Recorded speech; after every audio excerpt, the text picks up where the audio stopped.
काबे में अबाबिल पक्षी क्यों भेजे गए थे? जब यमन के बादशाह अबरहा ने काबे को गिराने के लिए हाथियों की एक बड़ी फौज के साथ मक्का पर चढ़ाई की तो अल्लाह ने उसकी सेना को नष्ट करने के लिए अबाबिल नाम के छोटे पक्षियों को भेजा। यह वाक़या सूरह अल-फील में बयान किया गया है। अबाबिल पक्षी क्यों भेजे गए? अल्लाह की कुदरत का जलवा। अल्लाह ने दिखा दिया कि चाहे कोई भी कितनी बड़ी ताकत लेकर आए, वह अपनी मखलूक छोटी से छोटी चीज़ के जरिए भी उसे तबाह कर सकता है।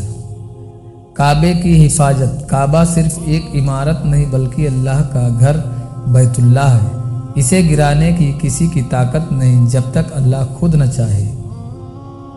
अबरहा की घमंड को तोड़ना। अबरहा को अपनी फौज, हाथियों और ताकत पर बहुत घमंड था, लेकिन अल्लाह ने उसे ऐसे छोटे पक्षियों से हरा दिया जो इंसानों के हिसाब से कमज़ोर माने जाते हैं। इब्राहीम अलैहिस्सलाम की दुआ।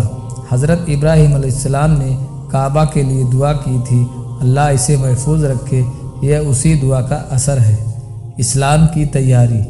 यह वाक़या नबी सल्लल्लाहु अलैहि वसल्लम की पैदाइश से कुछ समय पहले हुआ था, जिसमें लोगों को यह समझ में आया कि मक्का और काबे को अल्लाह ने ख़ास मकसद के लिए बचाया है।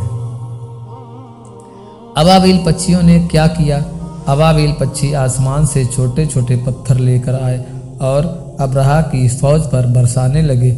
यह पत्थर इतने असरदार थे कि जैसे ही किसी पर गिरते वह तुरंत मर जाता। पूरा अबरहा का लश्कर तबाह हो गया और वह खुद ही बुरी तरह हालत में यमन लौटते हुए रास्ते में मर गया। सूरह अल-फील में इसका जिक्र।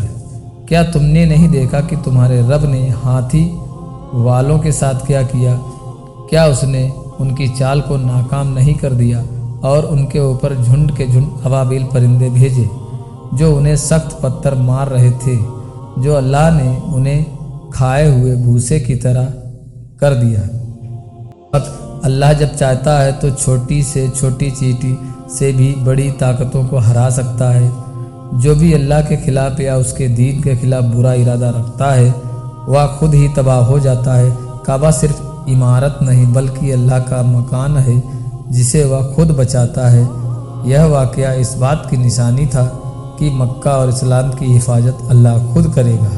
यह वाक़या नबी सल्लल्लाहु अलैहि वसल्लम से कुछ महीने पहले हुआ, इसलिए उस साल को आमुल फ़ैल यानी हाथी का साल कहा जाता है।